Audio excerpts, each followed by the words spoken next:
Todos comemos, por isso, todos podemos fazer a diferença. A crise climática colocou o sistema alimentar numa encruzilhada e mergulhou numa profunda contradição. O sistema que nos alimenta está também a alimentar o problema. A alimentação é uma das maiores fontes de emissões de gases com efeito estufa. Além disso, produzimos comida à custa dos solos, da água, da biodiversidade. Atrás de nós, deixamos uma pegada ambiental pesada Que tem crescido de geração para geração e que já está a comprometer a própria produção agrícola. Basta ver o que tem acontecido com eventos extremos, como ondas de calor ou cheias. A água que existe nas barragens Mais tem calor, os dias mais contados. mortes. E Portugal não foge a esta regra. Nas negociações sobre o clima, ouvimos declarações de compromisso sobre a transformação do sistema alimentar, Sobre uma transição para uma agricultura e pecuária mais sustentáveis. até regenerativas. Sobre mudanças no transporte, no embalamento e no combate ao desperdício alimentar. Mas as ações são mais lentas do que as palavras. Esta tendência de olhar para o sistema produtivo e pensar que nós podemos manter os nossos consumos atuais exatamente da mesma maneira, simplesmente produzindo mais, é totalmente irracional. Acho que vivemos numa realidade paralela, porque não há falta de soluções, não há falta de estudos, não há falta de dados, há falta de vontade política. Se os hábitos alimentares se mantiverem, isto vai entrar em colapso, em ruptura. As pessoas não podem desenfreadamente, ou não devem, consumir tanta carne. Agora, os hábitos é que as pessoas têm que alterar, a bem ou a mal, porque a natureza vai se encarregar. No grande palco das negociações ambientais e climáticas, a alimentação ainda é muitas vezes o elefante na sala. Que elefante é esse? É o nosso próprio prato.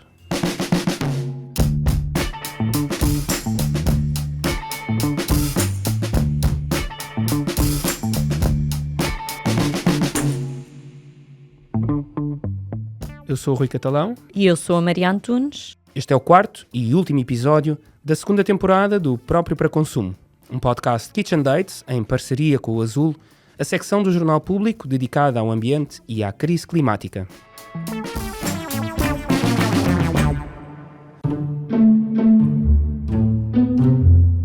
Aquilo que comemos tem impacto individual, em nós, no nosso corpo, na nossa saúde, Mas também na nossa casa comum, o planeta. Nos solos, na água, nos animais. Na era das redes sociais e da inteligência artificial, há dietas e padrões alimentares para todos os gostos. Em Portugal, adotámos coletivamente a dieta mediterrânica como a resposta para todos os nossos desafios, a solução para todos os males. Só que há um problema. São poucos os portugueses que comem de acordo com a dieta mediterrânica. Segundo os dados de 2022 da FAO, a Organização das Nações Unidas para a Alimentação e a Agricultura, Portugal é o quarto país do mundo com maior consumo de carne e pescado. Apenas atrás de 2 estados na Oceania, Tonga e Samoa, e da Islândia. Não é isso que a dieta mediterrânica defende. Na realidade, é um padrão alimentar simples, com muitos hortícolas, frutas, cereais integrais, azeite, pouca carne, algum peixe e muitas leguminosas. Quando e como é que nos desviámos do caminho? Está? Sim? Boa tarde, nós achamos que estamos aqui ao pé. Tem aqui um bar, não é? Ah não, então você entrou na travessa, volte para trás então. Ok. Precisámos de alguma ajuda para chegar até Joaquim Isabel e à sua produção agrícola em Orém. Boa tarde. Boa tarde. Onde é que podemos parar? É onde vocês quiserem. Viemos à procura de pistas para a alimentação do futuro, mais saudável e sustentável. Aos 58 anos, Joaquim Isabel é mais do que um agricultor. É uma espécie de fiel depositário de um tesouro. E levou-nos até ele. E vou-vos mostrar. Tenho aqui a arca. Mandei fazer em madeira de cedro. Dentro da arca, as suas joias mais preciosas. Este é o feijão da velha. Este lote aqui é o de 2023, portanto a última produção. Eu vou pôr aqui num recipiente, dá para a gente ver melhor, observá-lo. É um feijão assim castanho, tem uma vírgula, parece uma vírgula. Joaquim mostra-nos uma arca cheia de leguminosas, com uma dezena de variedades. O feijão da velha tornou-se a imagem de marca da sua produção, mas há muito mais para ver aqui. O xíxaro É a leguminosa, por eleição, que aqui na região se cultiva em maior escala. E o destino dela é o comércio local, restaurantes e particulares. E aqui há uma particularidade. No inverno, dias assim mais chuvosos, há pessoas que se juntam em família ou amigos e vão fazer tipo um almoço de convívio. Olha, vens à minha casa, vamos fazer um almoço de xíxaros. o feijão cor de cana, Este aqui, em regime de sequeiro, 5 estrelas também. Aliás, eu não quero outro. Tudo o que é para regar, para mim, além de ser oneroso, a água escasseia e é muito complicado. Este é um vermelho arriscado, só consegui perceber, em termos mais remotos, que há feijão deste na zona da Almeida. Este nós temos vindo apenas a cultivar para manter regime de sequeiro. Mas estes que eu estou a falar agora só dão para seco. e até um papo de rola. Este aqui, nós aqui chamamos de passarinho, mas já havia designação papo de rola. Nas chamadas dietas de baixo carbono, que até já estão previstas nos planos de energia e clima em Portugal, as leguminosas têm um lugar de destaque. Mas quantas variedades comemos? Conhece o feijão vermelho ou encarnado, o feijão branco, o feijão manteiga e o feijão catarino. As pessoas parece que os outros nem conhecem, nem se interessam.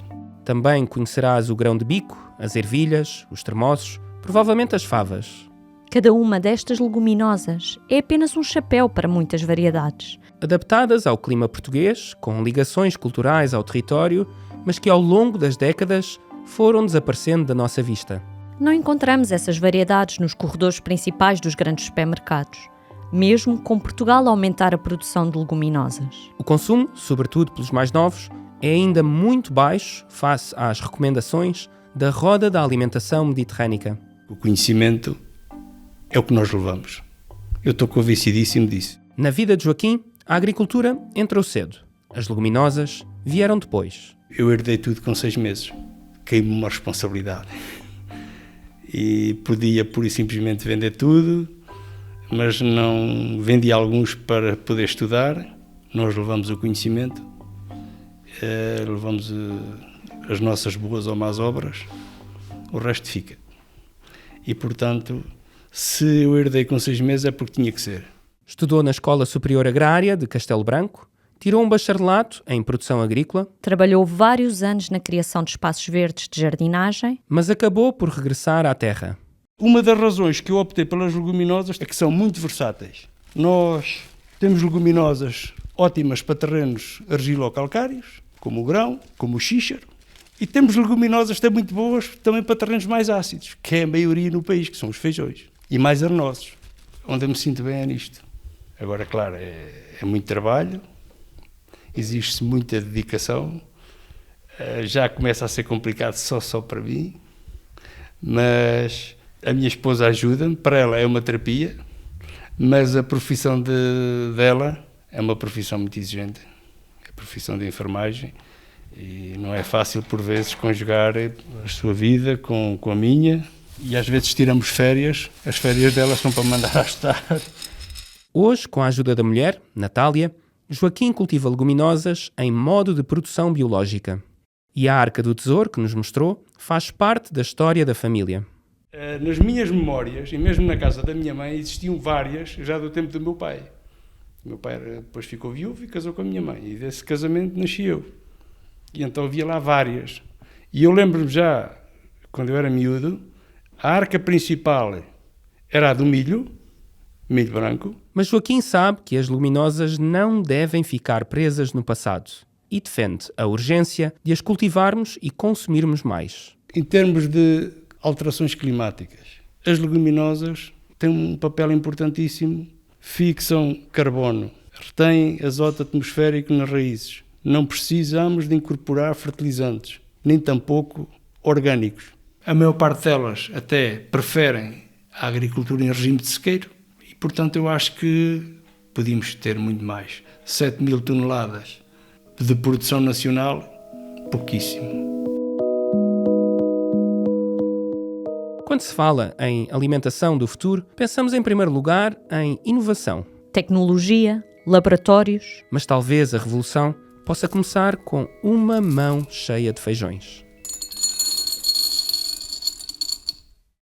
Hoje em dia nós percebemos que não é possível externalizar apenas a produção esperando que haja uma relação unilateral, que é produz, consome-se. Sabemos que há desperdício, sabemos que há emissões, sabemos que há contaminação dos solos, sabemos hoje em dia também, cada vez mais, que há uma sensibilidade nos seres que nós exploramos, nomeadamente os animais. Perante este quadro científico que é cada vez maior e pode ser comprovado e replicado por vários estudos, nós temos que adaptar a nossa maneira de estar na sociedade. E a nossa maneira de estar na sociedade é também pela política, é também pelos instrumentos políticos e financeiros que nós temos. Francisco Guerreiro foi, nos últimos anos, uma voz ativa no Parlamento Europeu, em defesa da produção e consumo de alimentos de forma mais sustentável. Foi inicialmente eleito pelo PAN, Partido Pessoas, Animais e Natureza, nas eleições europeias de 2019. Mas deixou o partido e passou a eurodeputado independente no grupo parlamentar dos Verdes, Aliança Livre Europeia, entre 2020 e 2024. É em Bruxelas que se definem as linhas orientadoras para as políticas dos Estados-membros, como Portugal. Como fazer agricultura, como produzir alimentos, onde investir o dinheiro do orçamento europeu. Nós podíamos ver que do bolo total de quase 1 trilhão de euros, 360 mil milhões de euros eram alocados à política agrícola comum. O que é que isto quer dizer? É que para os 27 Estados-membros, este dinheiro, no período de 7 anos, é alocado para fomentar a produção de alimentos. E ao contrário do que se calhar nós desejamos, em vez de ser produtos que internalizem os custos sociais, internalizem os custos ambientais, garantam a sustentabilidade dos pequenos e médios agricultores, é canalizado na sua larga maioria para as grandes produções superintensivas. No Parlamento Europeu, Francisco Guerreiro foi vice-presidente da Comissão da Agricultura e do Desenvolvimento Rural e esteve ligado a outras pastas, como a das pescas ou a do transporte de animais vivos. São os relatórios científicos que demonstram o impacto negativo desta indústria nos ecossistemas, na saúde humana e, naturalmente, no bem-estar de bilhões de animais. Viu de perto como funciona a máquina europeia e de como é feita de ideais e valores, mas também de negociações e pressões que não aparecem em fotografias oficiais. Nem em comunicados de imprensa. Temos os lobbies que têm um poder gigantesco, dentro, por exemplo, do agroalimentar, que influenciam a tomada de decisão. E só a capacidade de influenciar antes da própria proposta vir no primeiro draft da Comissão Europeia é o esforço mais eficaz. Portanto, se eu souber como é que as coisas funcionam, a primeira coisa que eu vou fazer não é esperar que aquilo venha para o Parlamento, para eu ir falar com os relatores de cada grupo, para tentar apertar, para eles fazerem mudanças ao texto original. Não, o que eu vou fazer é condiciono logo a priori o texto que vem da Comissão e dizer, calma lá, isto para o nosso setor, para a nossa competitividade, isto não pode ser assim, vê lá, se pões isto, se pões aquilo, não sei o que mais. E o problema é que as reuniões não são muito transparentes do que é que, primeiro, que existem e depois o que é que se fala lá.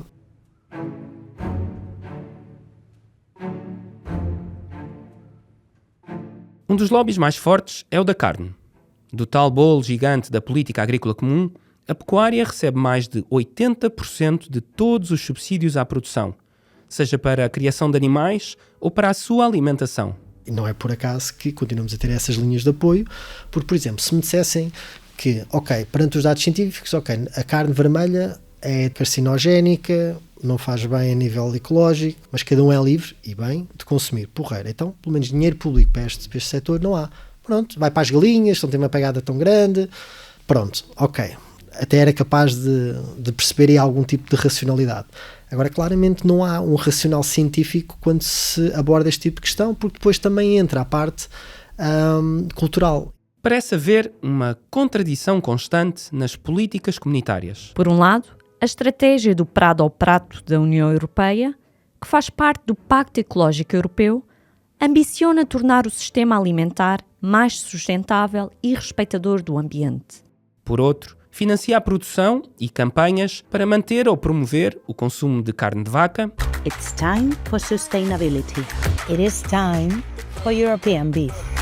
Ou carne de porco, até com a ajuda de nutricionistas e chefes famosos. Portanto, estamos hoje reunidos aqui com o chefe Vítor Sobral para falarmos da campanha Let's Talk About Pork, uma campanha europeia, para desmistificarmos um bocadinho aqui o consumo de porco. Certo, chefe? Sim.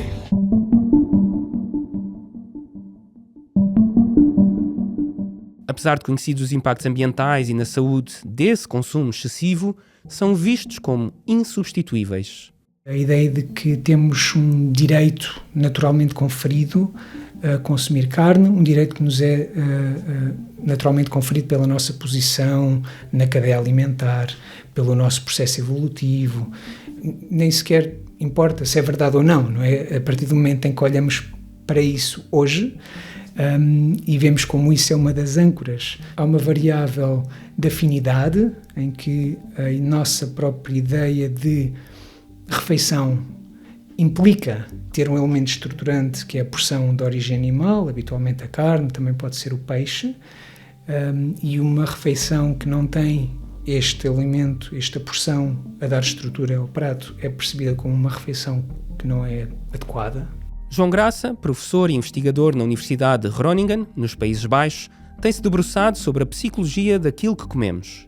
Em episódios anteriores desta temporada, conhecemos o seu trabalho na área da transição para práticas alimentares mais sustentáveis. Desta vez, explica-nos como, no apego a alimentos como a carne, entram fatores relacionados com força e virilidade ligados a diferenças de género entre homens e mulheres. Observamos diferenças de género, no sentido em que os homens são mais apegados ao consumo de carne e mais resistentes à ideia de discutir os impactos do consumo no ambiente, na saúde e nos outros. Não quer dizer que todos os homens o sejam, ou que todas as mulheres não o sejam, mas há essas diferenças quando olhamos para grupos de homens ou mulheres consumidores, homens ou consumidoras mulheres. A carne surge também associada a estas representações em que é vista como uma fonte de força, não é? Às vezes quase um componente quase místico, se olharmos para processos mais históricos, e de alguma forma isto enraizou-se nas nossas, e associa-se às nossas representações de masculinidade, que muitas vezes também surgem ancoradas à ideia de força, de vitalidade, de competitividade, e a carne e os produtos à volta da carne são imbuídos dessas propriedades únicas que outros alimentos não têm. Isso vê-se em tantas formas, até em ditados populares, não é? Quando vemos... Peixe não puxa carroça. Pão de hoje, carne de ontem e vinho do outro verão fazem o homem são. Ditados populares que enraizaram crenças e valores. Numa das suas aulas, João Graça mostrou imagens geradas por inteligência artificial, com representações de refeições para homens e mulheres. Dá-me uma refeição, ou dá-me uma representação de refeição para uma mulher muito masculina. E fiz o mesmo para um homem muito feminino. Para tentar perceber, não é, até onde é que vai esta representação. Os resultados validaram aquilo que já suspeitava. O algoritmo está a dar-nos um espelho de nós mesmos, não é? O algoritmo não está a inventar nada. E quando peço a representação de uma refeição para uma mulher muito masculina, o que é que o algoritmo vai dar? Vai ancorar novamente na ideia daquilo que é uma refeição masculina, não interessa se é para uma mulher ou não. É uma refeição masculina, que é outra vez a ideia do bife, e vice-versa, não é? A refeição para um homem feminino, não interessa se é homem, mas se é a refeição para o homem feminino, então vai outra vez introduzir os elementos da salada, as flores. Eu acho que muitas vezes uma imagem, de facto, é muito eficaz a ilustrar representações que são algo que não é tangível, e nós ali numa imagem vemos isto materializado de forma muito, muito clara. Mais uma vez, isto não é um output de investigação, mas ainda assim eu acho que qualquer pessoa provavelmente pode ir a uma destas plataformas e brincar um bocadinho com estas ideias, o que é masculino, o que é feminino, e cruzar isto com a alimentação. O que pomos no nosso prato está carregado de memórias, tradições, valores. E a carne está na mesa do almoço de domingo, no cheiro da cozinha da avó, no churrasco com os amigos numa tarde de verão. Durante gerações, simbolizou progresso, melhoria das condições de vida. Será possível repensarmos agora o que comemos sem sentir que perdemos quem somos? Em 2019, um estudo científico inovador foi uma pedrada no charco. E as ondas de choque não tardaram a aparecer. Foi a primeira revisão científica completa sobre o que é uma dieta saudável dentro de um sistema alimentar sustentável. Welcome to the world's most important lecture, the launch of the Eat Lancet Commission on Food, Planet, Health. O relatório Eat Lancet foi publicado numa prestigiada revista médica após 2 anos de trabalho de 37 autores, um conjunto de especialistas mundialmente reconhecidos em alimentação e nutrição. Tinha como objetivo responder à pergunta: como alimentar a crescente população mundial sem causar um colapso climático? Especialistas de todo o mundo deixaram um aviso à navegação e um apelo à mudança. Alimentar o planeta em 2050 vai exigir menos carne e mais verduras nos nossos pratos. E deixaram metas concretas. A mudança nos hábitos alimentares passa por diminuir em 50% o consumo de carne vermelha e açúcar e aumentar em 50% o consumo de frutos secos, verduras, leguminosas e fruta. O relatório foi um sucesso, com citações recorde dentro da comunidade científica. Até estava previsto um evento de lançamento na sede da Organização Mundial da Saúde, em Genebra, na Suíça. Mas dias antes desse evento, a OMS desistiu, após uma forte reação negativa online, que se concentrou numa das recomendações do relatório: reduzir o consumo global de carne vermelha em 50%. O site de notícias DeSmog, dedicado às alterações climáticas e ao combate à desinformação, revelou agora que a explosão de reações indignadas com o relatório Eat Lancet foi incentivada e patrocinada por uma empresa de relações públicas. Empresa essa que representa os setores da carne e dos laticínios. Foram mais de 1000 publicações negativas nas redes sociais e 500 artigos que contestavam o estudo por toda a internet. O documento a que os jornalistas do DeSmog tiveram acesso mostra como essa empresa persuadiu desde jornalistas a influenciadores a atacar o estudo Eat Lancet, descrevendo-o como sendo radical, desligado da realidade e hipócrita. Comentários que não estão muito longe do que já ouvimos por parte de protagonistas políticos em Portugal, incluindo José Manuel Fernandes, Ministro da Agricultura e das Pescas no último governo. Um radical verde é alguém que me quer impor aquilo que eu tenho de comer. Eu sou a favor dos veganos, tenho montes de amigos, boa comida, muito bem. Agora, não me queiram impor aquilo que eu tenho de comer, a liberdade individual. Há aqueles que os querem atingir de forma radical e aqueles que os querem atingir de forma gradual, moderada. Voltamos a Francisco Guerreiro, ex-eurodeputado. Como é que a pessoa que está mais diretamente responsável dentro do governo por essa pasta é em grande medida negacionista de muitos destes impactos ambientais, impactos... Estamos a falar do José Manuel Fernandes. Posso-vos dar, por exemplo, o José Manuel Fernandes é uma das pessoas mais competentes que eu conheço e que trabalhou no Parlamento Europeu, altamente inteligente, muito trabalhador, e que nós tivemos discussões muito agradáveis até dentro deste campo. E eu ia-lhe mostrando os factos e os dados. E há uma resistência também geracional e cultural dentro de alguns núcleos. Se eu estiver constantemente a ouvir determinadas mensagens, é-me difícil adaptar-me a outras. Por exemplo, o que eu ouço muito dentro destes grupos é a progressividade. Temos que ir progressivamente. E o que eu dizia sempre é, eu não quero saber de progressismo, eu quero disrupção. Mas disrupção no sentido positivo, que é, se eu tenho algo que me mostra que é negativo, eu preciso de algo radical, no sentido de ir à raiz, para transitar para algo positivo. Isto não é mau, é só diferente. E esta progressividade é algo que se vê muito nas gerações mais, com alguma idade, não é? 60, 70, porque o ritmo que eles tinham na mudança até social e económica era completamente diferente do que ela atualmente é. Hoje em dia é super rápido, as coisas estão a acontecer ao segundo. Maria João Gregório, diretora do Programa Nacional para a Promoção da Alimentação Saudável, da Direção-Geral da Saúde, reconhece que tem sido lenta e progressiva a regulamentação para um menor consumo de carne em Portugal. O plano até 2030 deixou as carnes vermelhas de fora das metas, apesar de estarem identificadas como principal causa de perda de anos de vida saudável. O debate nesta área é muito polarizado, em particular no que diz respeito ao consumo de carne. Por um lado, temos algumas associações que promovem um consumo mais de padrões alimentares vegetarianos, não é? Que apelam muito à redução e, por vezes, eliminação do consumo de carne, em particular de carne vermelha. E depois temos o setor, que é um setor forte no nosso país, em particular o das carnes processadas, por isso as carnes processadas também se manteve como uma meta. É uma discussão muito polarizada e, por vezes, não totalmente isenta das duas vertentes, não é? Há países que já reconheceram a urgência da alteração de hábitos alimentares e que podem abrir caminhos para uma verdadeira liberdade de escolha, que alimente o mundo dentro dos limites do planeta. Na Alemanha há novas regras que recomendam que pelo menos 75% da dieta seja baseada em vegetais. Não mais do que 300 gramas de carne por semana.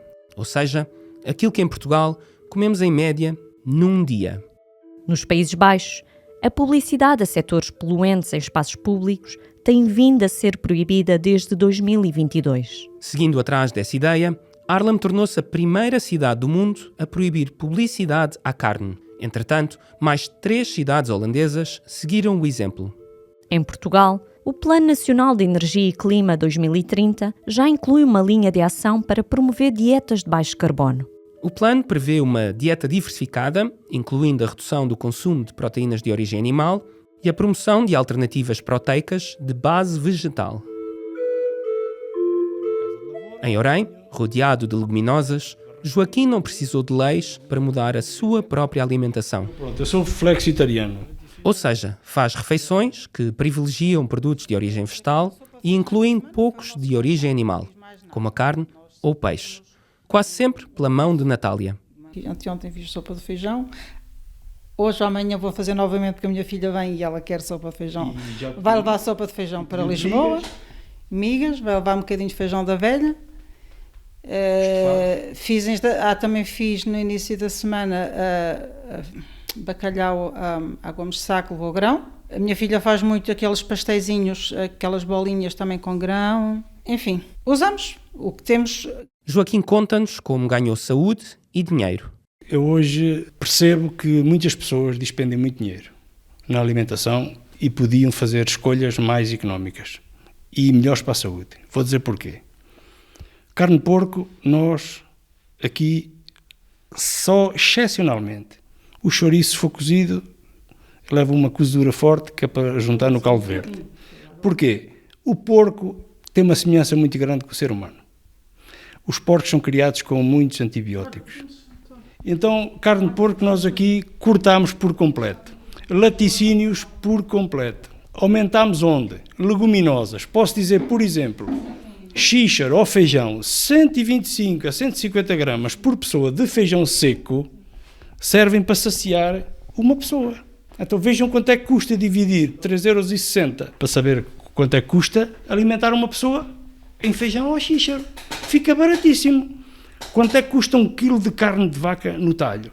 Eu atualmente nem sei, mas se calhar 12, 13 euros, depende da peça. E vejam, as pessoas queixam-se, está tudo muito caro, está, mas podem fazer escolhas mais económicas, ajudar a economia local, ajudar o ambiente, porque se cultivarmos leguminosas já percebemos que elas conseguem se cultivar sem fertilizantes de síntese química. Se forem variedades regionais ou locais, elas estão adaptadas, nem vão ter pragas, nem vão ter doenças. Produzir mais leguminosas e tê-las mais no nosso prato não é só um investimento na economia agrícola. É também uma aposta na saúde pública e na sustentabilidade.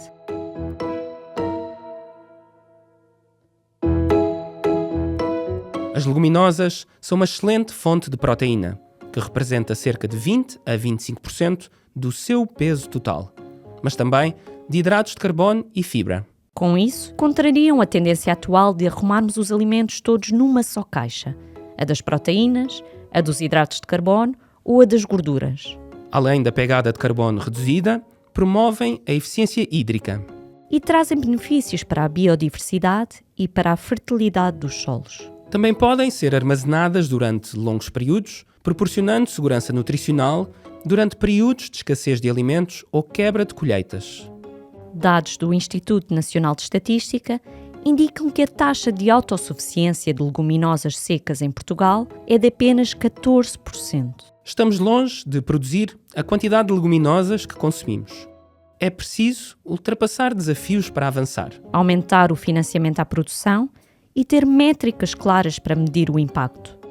Para fazer as leguminosas chegar a mais gente, Joaquim diz-nos que precisamos, sobretudo, de aliados. Eu acho que o futuro das leguminosas passa por produzir local e vender local, incluindo, essencialmente, a restauração. Os chefes de cozinha, os responsáveis pelos restaurantes, têm que ser chamados ao processo. Porquê consumir uma leguminosa que vem do Chile quando poderiam ter ou têm uma na região igual ou superior em termos de qualidade? Não é conhecida. Falta o quê? Dar a conhecer essa leguminosa. Experimentar. Porque se é local, porquê andarmos a comprar leguminosas vindas do Chile, da Argentina, da China?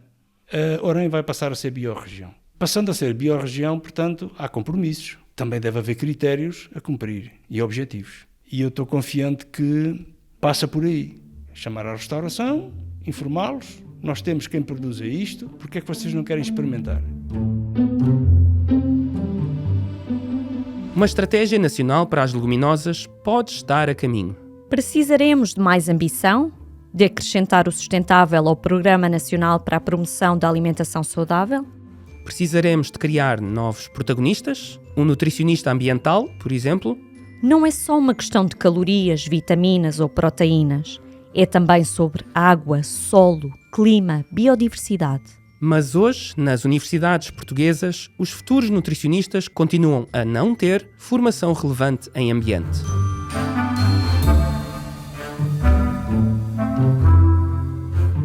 Quando escolhemos alimentos mais sustentáveis, de base vegetal, locais, sazonais, estamos a aliviar a pressão sobre os recursos naturais. Menos desflorestação, menos emissões de gases com efeito de estufa, menos desperdício. E, ao mesmo tempo, estamos a proteger-nos de doenças cardiovasculares, diabetes, certos tipos de cancro.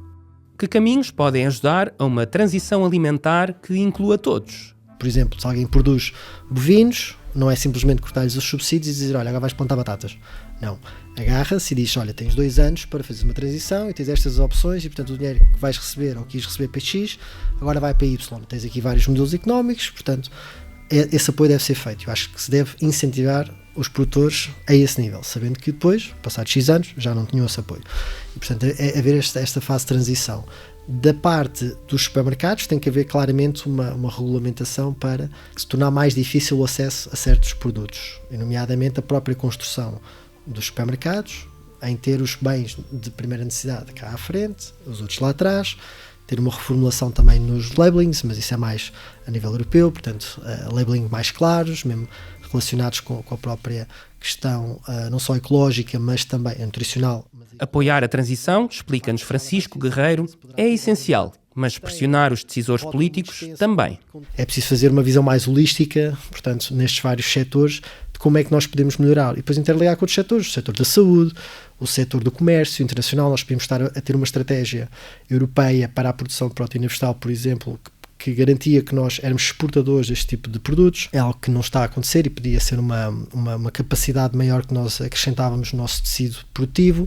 Agora, lá está. Não havendo vontade política é difícil, mas a vontade política também muitas vezes vem da vontade cívica. E, portanto, as pessoas se mobilizarem, serem estratégicos, às vezes não é dispararem todas as áreas, portanto, assinar petições, ir e fazer, portanto, focar. Qual é a esfera que eu tenho mais impacto ou eventualmente possa ter mais impacto? É esta? Então vou falar aqui com a minha bolha, dentro da minha família, ou dentro da minha escola, ou dentro do meu trabalho, e, portanto, vou fazendo essa alteração. Todos comemos, por isso, todos podemos fazer a diferença. Lembras-te? O vosso papel, informando as pessoas, é importantíssimo. Ensinar as gerações que aí vêm. Eu aprendi também muita coisa com as minhas filhas e tenho a certeza que isso vai ficar. Isso é o que me deixa, portanto, me enche o coração. E elas dão uma força necessária que eu preciso. Mais nada. O dinheiro é para a gente se servir dele. Eu não ambiciono ser um homem rico, prefiro ser um rico homem. Uma alimentação rica em sabor, em nutrientes, em variedade? Ou em estatuto, conveniência, rapidez? Uma alimentação rica nutre o corpo sem esgotar o solo, a água, cuida da saúde e respeita os ciclos da natureza. No final, tudo depende da forma como definimos riqueza. Porque aquilo que valorizamos no prato pode dizer muito sobre aquilo que valorizamos nas nossas vidas.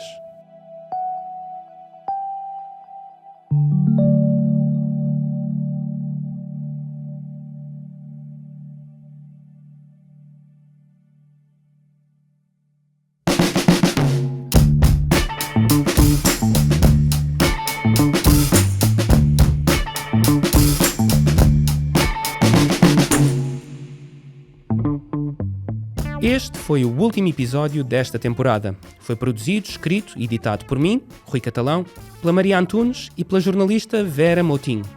O podcast Próprio para Consumo é uma produção Kitchen Dates em parceria com o Azul, a secção do Jornal Público dedicada ao ambiente e à crise climática. Esta segunda temporada tem 4 episódios e conta com o apoio do projeto People and Planet, A Common Destiny, implementada em Portugal pela Câmara Municipal de Loures e pelo Instituto Marquês de Valflor. O projeto People and Planet tem como objetivo contribuir para a sustentabilidade ao nível global e local através da mobilização de autoridades locais e jovens cidadãos para a implementação dos Objetivos de Desenvolvimento Sustentável e com foco na ação climática. O podcast Próprio para Consumo vive para lá destes episódios. Nos sites e nas redes sociais do Público e dos Kitchen Dates há mais para ler e ver sobre os temas de cada episódio. Até breve. Até breve.